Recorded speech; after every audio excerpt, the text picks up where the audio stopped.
Que a graça e a paz de nosso Senhor Jesus Cristo esteja com todos vocês. Mais uma vez, muito obrigado por estar aqui no nosso canal, nosso estudo do Apocalipse. E sem demora, vamos tratar a respeito do versículo desta aula. Está em 1 João, capítulo 3, verso 2. Diz assim: Amados, agora somos filhos de Deus, e ainda não se manifestou o que havemos de ser. Mas sabemos que quando ele se manifestar, seremos semelhante a ele, pois o veremos como ele é. Da forma como ele é, com toda a sua glória, com todo o seu poder, assim nós o veremos. Veremos a Cristo face a face. E é o interessante que muitas pessoas não entendem, né? Muitas pessoas acham que o Senhor Jesus, ele ressuscitou somente em espírito. Mas é claro que não, ele ressuscitou em carne, né? E o Pai é espírito, né? E nós vamos adorá-lo, vamos contemplá-lo, mas a Jesus Cristo, que tem um corpo assim como o nosso, com certeza nós poderemos abraçá-lo, poderemos tocá-lo, senti-lo, né? E essa é a maravilha do Evangelho, porque um dia ele se fez carne, habitou no meio de nós, vimos a sua glória como unigênito do Pai, e ele agora se assenta à direita de Deus Pai, mas ainda na figura humana. Nós contemplaremos ali a única obra do homem no próprio céu, que são os cravos, os sinais em suas mãos. Isso será maravilhoso poder contemplar. Na nossa cronologia escatológica, conforme nós falamos anteriormente, eu não quero repetir aí coisas que nós já falamos nos outros vídeos. Se você quiser saber mais sobre o assunto, procure aí saber, né, na aula 1, aula 2, aula 3. E nessa cronologia nós falamos que o arrebatamento é uma das primeiras coisas que nós pré-milenistas cremos. Nós que somos pré-milenistas, dispensacionalistas, cremos dessa forma. Que o arrebatamento ele é, de fato, o próximo grande sinal, o próximo grande acontecimento que irá surgir, né, quando nós virmos aí Jesus Cristo que vem buscar a sua igreja. 1 Tessalonicenses, capítulo 4, verso 13 e 14 diz: Irmãos, não queremos que vocês sejam ignorantes quanto aos que dormem, para que não se entristeçam como os outros que não têm esperança. Se cremos que Jesus morreu e ressuscitou, cremos também que Deus trará mediante Jesus e juntamente com ele aqueles que nele dormiram. Há esperança aos que dormem. O Evangelho diz isso. Há esperança aos que dormem. Os que dormem são aqueles que já morreram. São aqueles que não estão mais conosco hoje em dia, mas um dia nós os veremos novamente, né? Como diz aquela música que eu gosto tanto do grupo Logos, Autor da Minha Fé, né? E ele diz assim: rever amigos que um dia em Cristo foram meus irmãos. Meu Jesus amado, essa realmente é uma esperança maravilhosa, né? Nós que tivemos tantos irmãos de tantas batalhas, tantas lutas aí, que agora nos aguardam lá no Senhor. Olha, o apóstolo Paulo também diz que se nós esperamos em Cristo somente nessa vida, nós somos os mais miseráveis dos homens. Mas é a esperança no ressoar da trombeta de Deus, e é o próprio Senhor Jesus que vem buscar a sua igreja. Ele não terceirizou, ele não mandou anjo vir buscar a sua igreja. Ele mesmo vem até as nuvens e nós encontraremos com o Senhor nos ares. E quando nós vemos que este capítulo, quando ele no final, o verso 18 vai dizer: consolem-se uns aos outros com essas palavras. É consolo, meu irmão. O arrebatamento é a respeito de consolo. O arrebatamento é uma promessa de amor do noivo que vem buscar a sua noiva. E veja que em Efésios 5, 26, justamente ele vai falar que aquilo que os maridos aqui da terra com as suas noivas, as suas esposas, como eles devem como eles devem tratar as suas mulheres. E diz assim: maridos, amem suas mulheres, assim como Cristo amou a igreja e a entregou-se a si mesmo por ela, para santificá-la, tendo-a purificado pelo lavar da água, mediante a palavra. Assim como o marido deve tratar bem a sua esposa, desta mesma forma como que Cristo trata a sua igreja. Veja que noivo seria condenar a igreja, que noivo condenaria a sua noiva a um destino terrível na grande tribulação? Que noivo deixaria a sua noiva perecer? Meu Deus, qualquer noivo, qualquer marido que recebe uma ligação da esposa, olha, aconteceu um problema, eu tô no trânsito, e você larga tudo e vai socorrer ela. Não é assim que acontece? Pelo menos é assim que deveria ser, meu irmão. Você tem que cuidar da sua esposa como Cristo amou a igreja. E da mesma forma como Cristo também faz pela sua igreja, o tratamento é maravilhoso. Ele entregou-se a si mesmo para santificá-la. Ele mesmo purifica através da água, e essa água é a palavra de Deus, mediante a palavra de Deus. Nós temos a palavra de Deus que nos purifica, nós temos a palavra de Deus que nos edifica, e é assim que deve ser o que Cristo prometeu para a sua noiva. Veja que em Apocalipse 3:10 também vai dizer: visto que você guardou a minha palavra de exortação, a perseverança, eu também o guardarei da hora da provação que está para vir sobre todo o mundo, para pôr à prova os que habitam na terra. É por isso que eu creio que a igreja não passará pela grande tribulação. Eu creio sim que o Senhor Jesus, como noivo fiel, como esposo fiel, ele vem buscar a sua noiva para que ela não passe por isso. Muitas pessoas vão dizer, mas irmãos, quantos antes de nós, quantas gerações não foram perseguidas, não foram comidas de leão, não foram queimados vivos, passaram por tantas situações, por que é que a nossa geração tem que ser diferente? Não, a nossa geração não é diferente. Se você vive no Brasil, você tem um conforto de coisas que outros cristãos em outras partes do mundo infelizmente não têm. Basta ver aí o que aconteceu aí com os cristãos copta, quando o ISIS sequestrou lá aqueles homens e eles na beira da praia lá prontos para serem degolados pelo nome de Cristo. Basta ver como o evangelho é perseguido na Coreia do Norte, como o evangelho é perseguido na China, como o evangelho é perseguido em diversas partes na janela 1040. O evangelho continua sendo perseguido sim, mas a grande tribulação a igreja não passará. A grande tribulação não.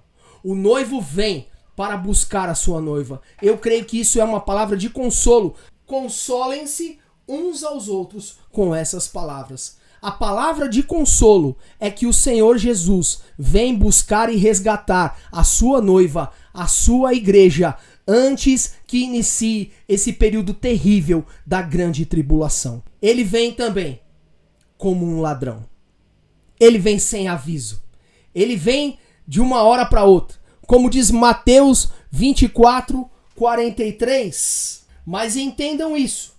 Se o dono da casa soubesse a que hora da noite o ladrão viria, ele ficaria de guarda e não deixaria que a sua casa fosse arrombada. Aquele que está esperando, que sabe que vai vir o ladrão, ele ficaria vigiando, ele ficaria ali atento, ele não deixaria que a sua casa fosse assaltada. Jesus, nesse caso, ele não é o ladrão, né? O ladrão vem para matar, roubar e destruir. Mas Jesus vem sorrateiramente, vem de uma hora que ninguém espera.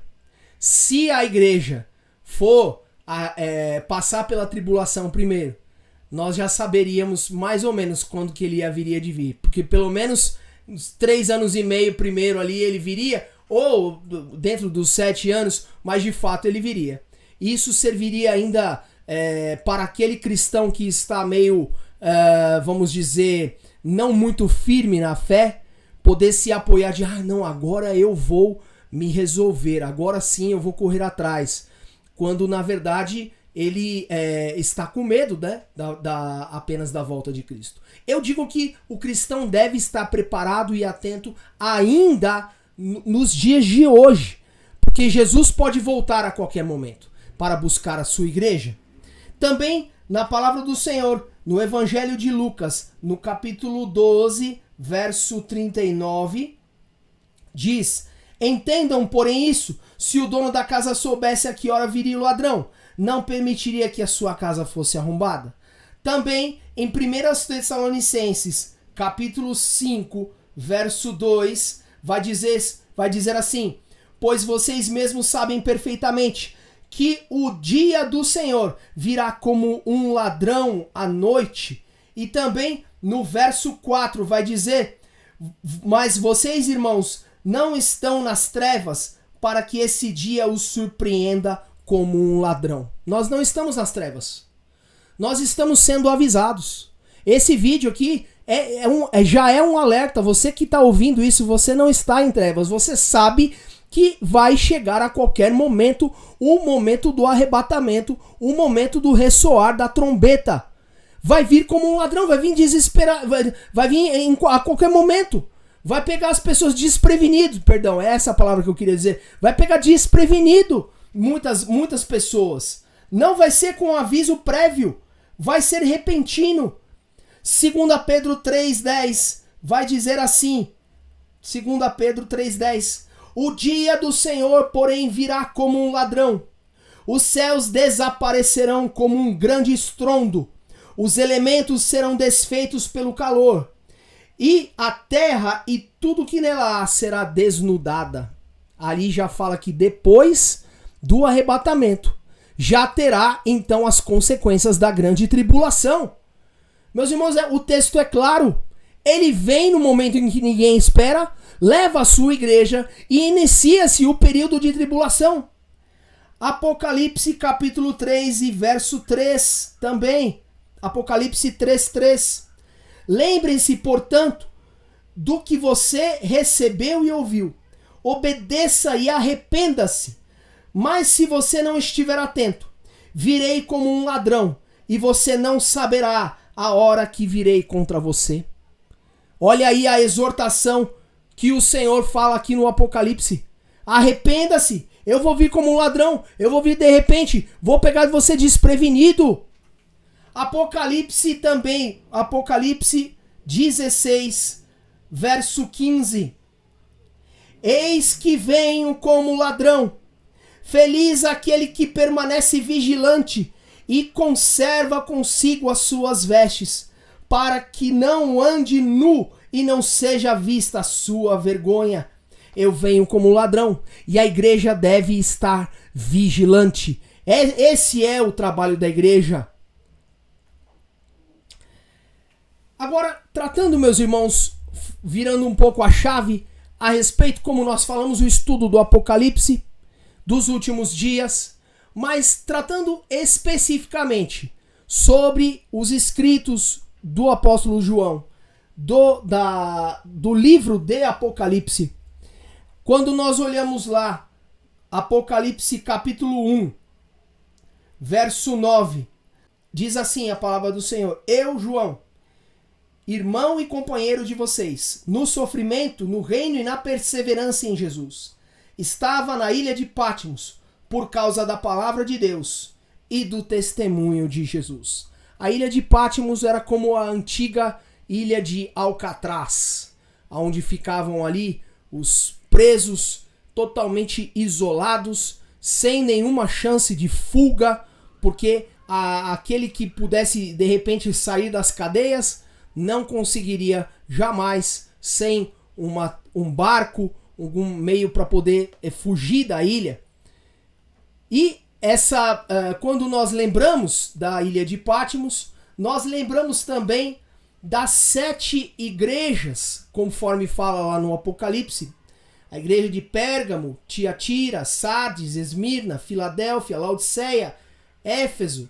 E ali nós temos, olha no mapa mostrando ali, a ilha de Patmos, como ela ficava muito próximo dessas igrejas, onde hoje, da forma moderna, é a Turquia, né? Onde hoje é a Turquia moderna. Naquela época, obviamente, não se atendia por este nome, né?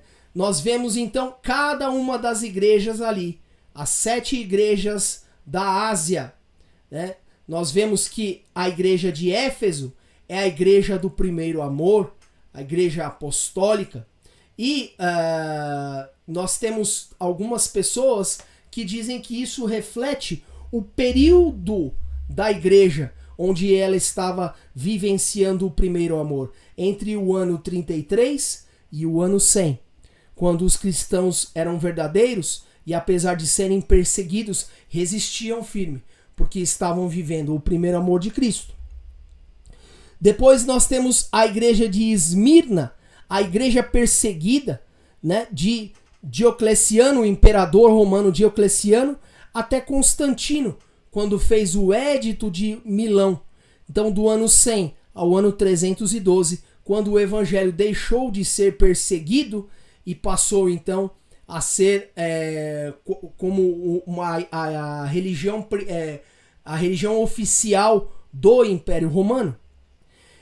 E depois nós temos a igreja de Pérgamo, como que representando a igreja sob o favor imperial, sob Constantino, do ano 313 ao ano 600, quando então justamente nós dissemos que a igreja passou a contar com o favor do império, encontrou abrigo nos palácios reais, e há muitos dizem que isso fez mais mal para a igreja do que os leões, do que a perseguição, do que a ser queimado em praça pública, porque até então você tinha somente cristãos verdadeiros, mas quando a igreja passou a ser palaciana, aí o pecado encontrou, né, um vasto campo nos corações de pessoas que só estavam interessadas na posição de dizer eu sou da igreja do império.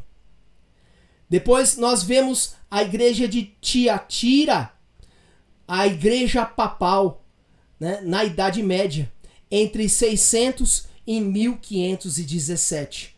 Quando nós vemos que a Idade Média também, infelizmente conhecida como Era das Trevas, a Era do Obscurantismo, né, quando ela regia com mão de ferro, né, onde depois ali vão se iniciar ali as inquisições e fazer tanto mal a tantas pessoas. Depois nós vamos ver a igreja de Sardes, a igreja da Reforma Protestante, o protestantismo dos séculos 16 e 17, entre 1517 e 1750, quando a igreja, né, se levantam os grandes reformadores para trazer de volta a igreja para o caminho que se havia perdido desde a igreja primitiva. Depois, em Filadélfia, a igreja missionária, iniciada com o movimento puritano entre 1750 a 1914, quando nós vemos ali, até mesmo nos Estados Unidos e também na Inglaterra, quando se inicia um grande avivamento puritano, quando o evangelho começa a ser levado ali a sério por pessoas de Deus, e nós temos Jonathan Edwards, temos tantos nomes de pessoas, pregadores, né, que realmente viveram nesse período, né, quando nós vemos Charles Spurgeon, tantos pregadores que foram missionários, que pregaram. Hudson Taylor pregou na Ásia, né, e você vai ver que o evangelho vai crescendo e vai alcançando outros lugares através deste período que representa a igreja de Filadélfia. E por último, a igreja de Laodiceia, a igreja rejeitada, a igreja da apostasia final. Infelizmente, algumas pessoas chegam a dizer que nós já estamos nesse período, porque temos algumas pessoas que têm vivido um evangelho de apostasia. Eu quero crer que ainda estamos vivendo na igreja de Filadélfia. Quero crer que ainda o movimento que há nas igrejas nos dias de hoje ainda seja um momento de avivamento sincero. Mas infelizmente temos muita apostasia já nos dias de hoje.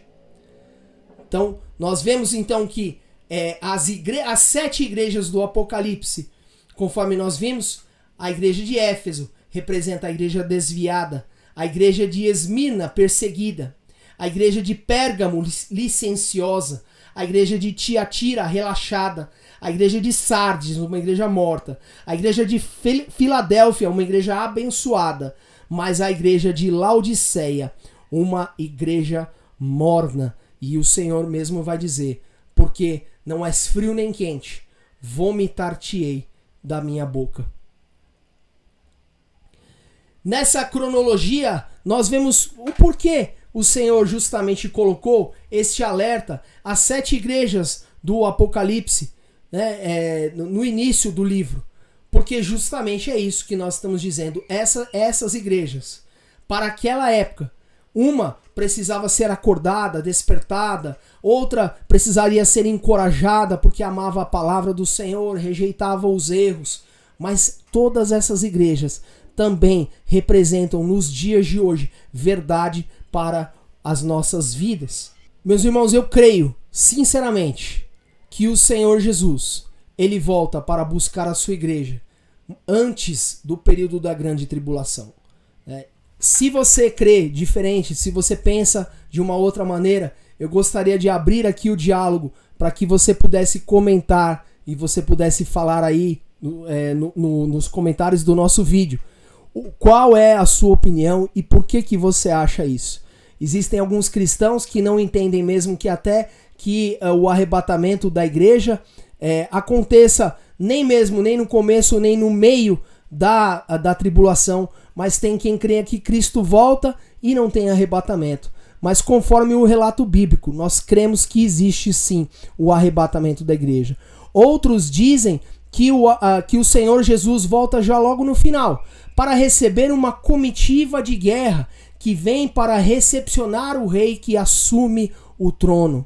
Mas todas as vezes que o Senhor Jesus menciona a respeito da sua volta, ele não fala a respeito de uma comitiva de guerra, mas ele fala a respeito do noivo que vem buscar a sua noiva. E é essa figura que nós vemos nos casamentos judaicos da época, que eram os casamentos assim como aconteciam naquela época, em que o noivo chegava até a porta da casa da noiva e ele chamava ela pelo nome, e ali ele era acompanhado dessas damas de honra, cada uma levantando a sua lâmpada, a sua candeia, e ali quando a noiva era recebida pelo noivo, ele levava essa noiva para a casa de seu pai, aonde era consumado o casamento e era realizada uma grande festa. É isso que nós cremos, que o Senhor Jesus, ele vem buscar a sua noiva, ataviada, lavada pela palavra de Deus, já pronta, preparada para essa grande festa que é as bodas do Cordeiro. Em breve aí nos próximos vídeos vamos estar falando sobre o que vai acontecer com a igreja depois do arrebatamento. O que é que nós vamos fazer no céu? Haverá bodas? Haverá julgamento? Enquanto a terra aqui passa pela tribulação, a igreja irá passar por outros momentos distintos. E nós vamos ver, e nós vamos saber o que vai acontecer ali. Meu irmão, Deus abençoe a tua vida em nome de Jesus. Agradeço mais uma vez aí por você se inscrever, por você compartilhar, por você dar o like aí para fortalecer o nosso canal. E que o Senhor abençoe a tua vida em nome de Jesus.